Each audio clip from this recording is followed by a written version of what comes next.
200 years of European knights marching into the Middle Eastern desert, absolutely convinced that God was on their side, and discovering repeatedly, enthusiastically, with remarkable consistency, that the climate was not. And nowhere is this more apparent than in the helmets. You do not need to study the tactics, the logistics, or the theology. You just need to look at what they put on their heads. 10 designs, 2 centuries, 1 question. Did it actually work?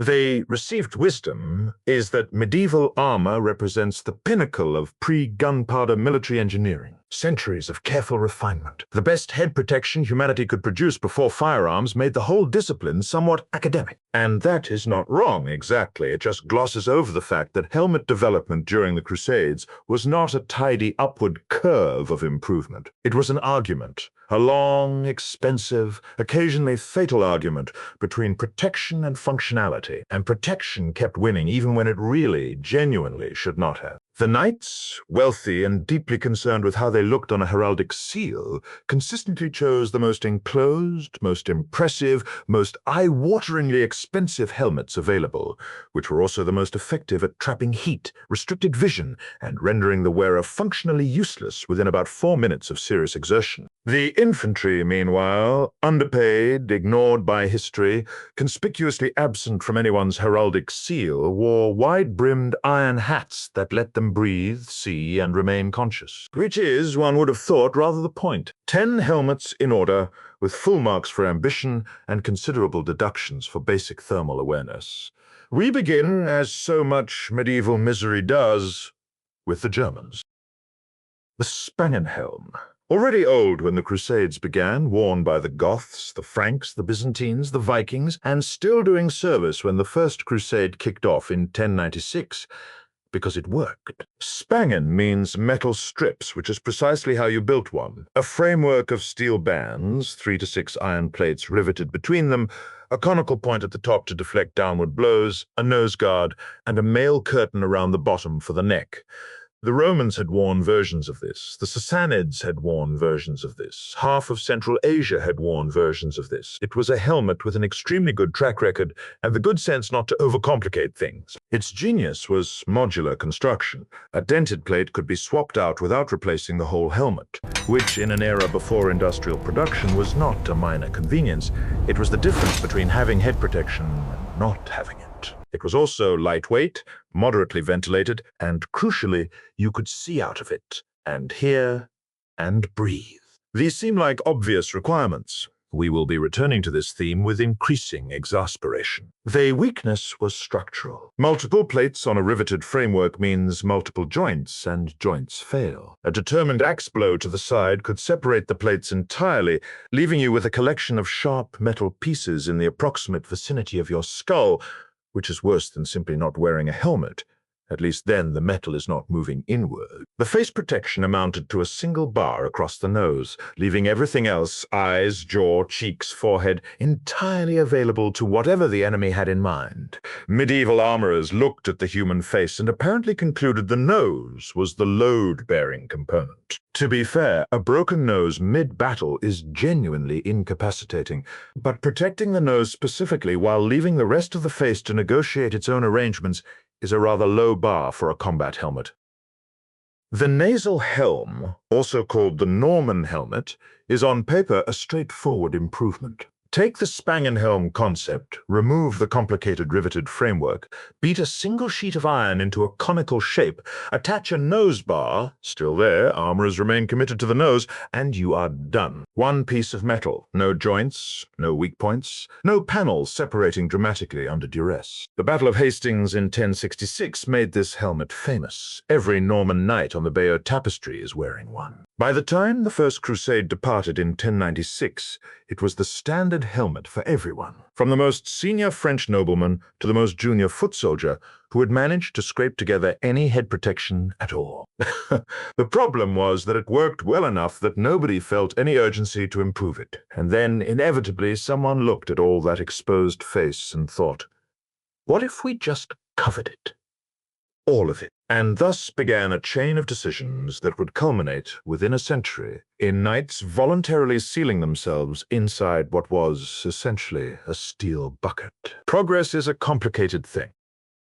The cervellière is not really a helmet so much as a particularly confident hat, a plain rounded iron dome covering the crown of the skull, and precisely nothing else. Its main purpose was as an underhelmet worn beneath the Great Helm, on the reasonable logic that since the Great Helm was going to be removed mid-battle, because it was completely unbearable to fight in, something needed to be underneath to catch stray sword blows. Knights of this period were routinely wearing 2 to 4 layers of head protection simultaneously.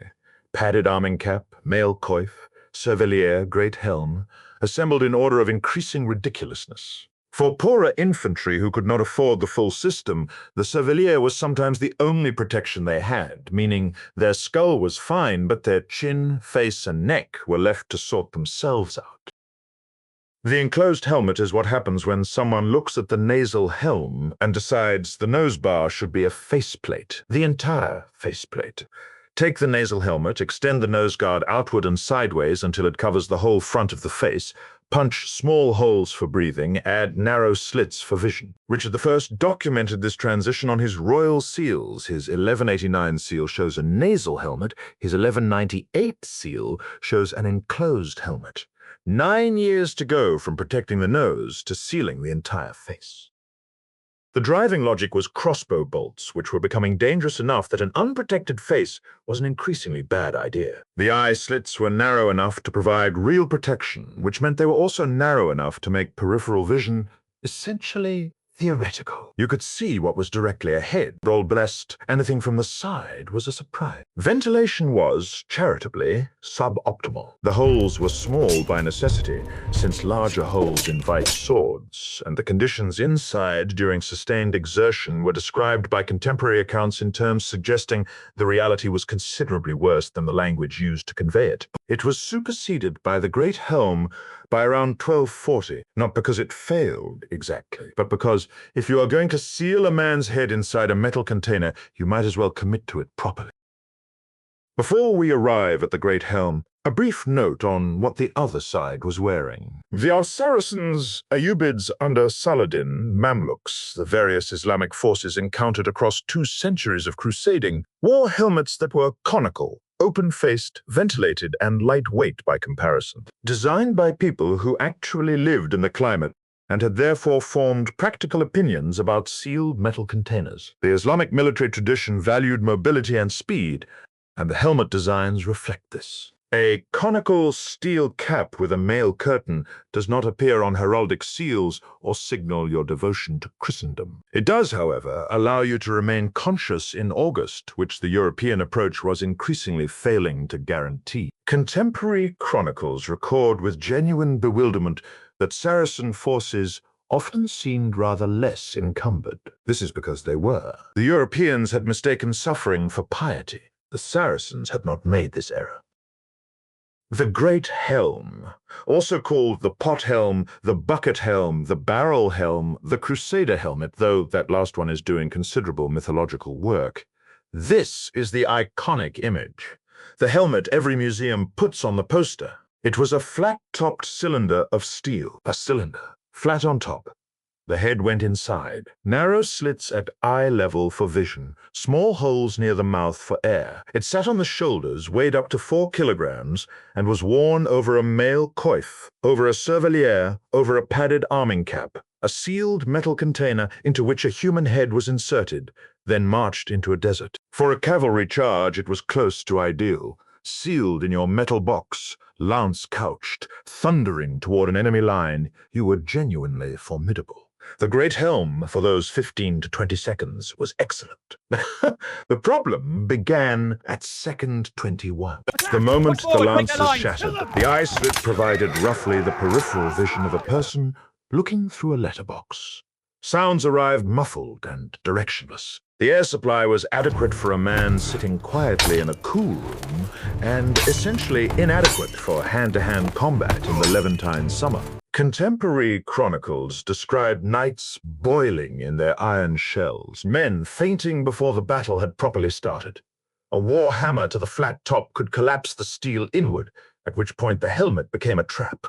And so knights did the logical thing. They took it off. After the first clash, men-at-arms would remove the Great Helm and continue fighting in the layers underneath. The most iconic helmet in Crusader history was routinely discarded at the exact moment it was most needed. It was also enormously expensive, and the people spending fortunes on them were the same people removing them mid-battle. What?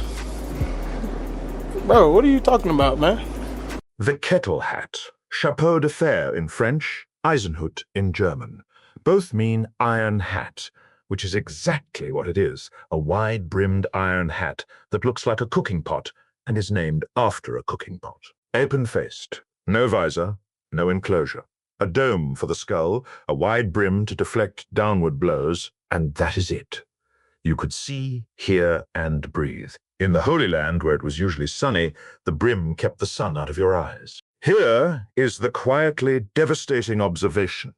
The Kettle hat cost a fraction of the Great Helm, provided excellent protection for the actual conditions of infantry combat, did not cook its wearer, did not require removal mid-battle, and did not restrict vision, hearing, or breathing. They wealthy knights, spending fortunes on sealed metal cylinders they could not fight in, were being outperformed on basic helmet functionality by the people they considered beneath them. The poor had practical gear. The rich had status symbols with ventilation problems. This is not the only period in history where this has been true, but it is among the more literal examples. Its only real limitation was the open face, which mattered less for infantry in tight formation than for knights in single combat. It also had the aesthetic register of agricultural equipment. The knights noticed this and considered it disqualifying.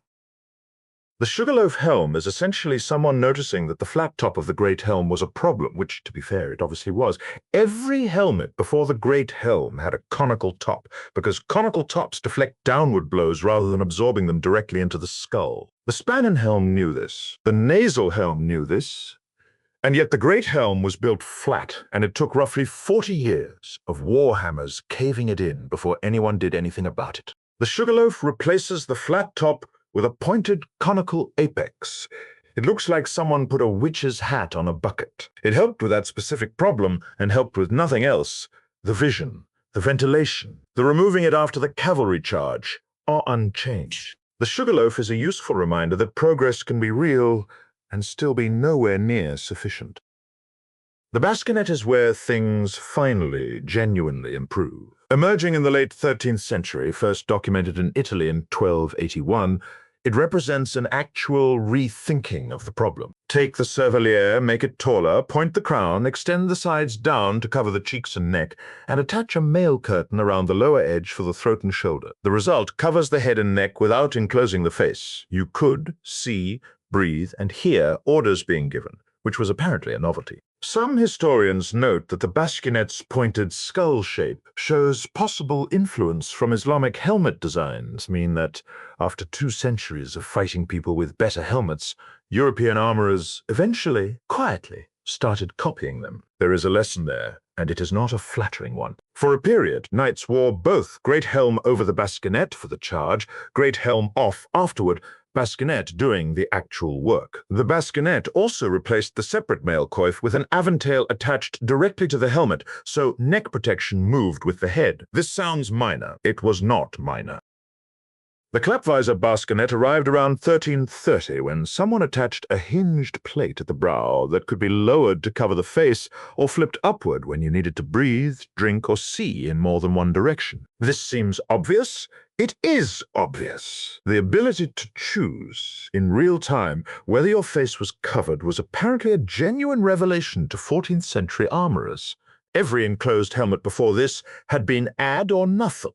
The Klappvisor was the first design to consider that circumstances might vary. Its weakness was the single hinge point at the brow. A sword thrust to the lower edge could flip it open at an inopportune moment, and the flat visor profile meant a well-aimed thrust could find purchase rather than glancing off. English knights were slow to adopt it, possibly because it was foreign, possibly because it was sensible, which in that particular cultural context amounts to the same objection. The Hounskull Bascinet, also called the pig-face Bascinet affectionately or otherwise, is by some margin the best helmet on this list. Take the Bascinet.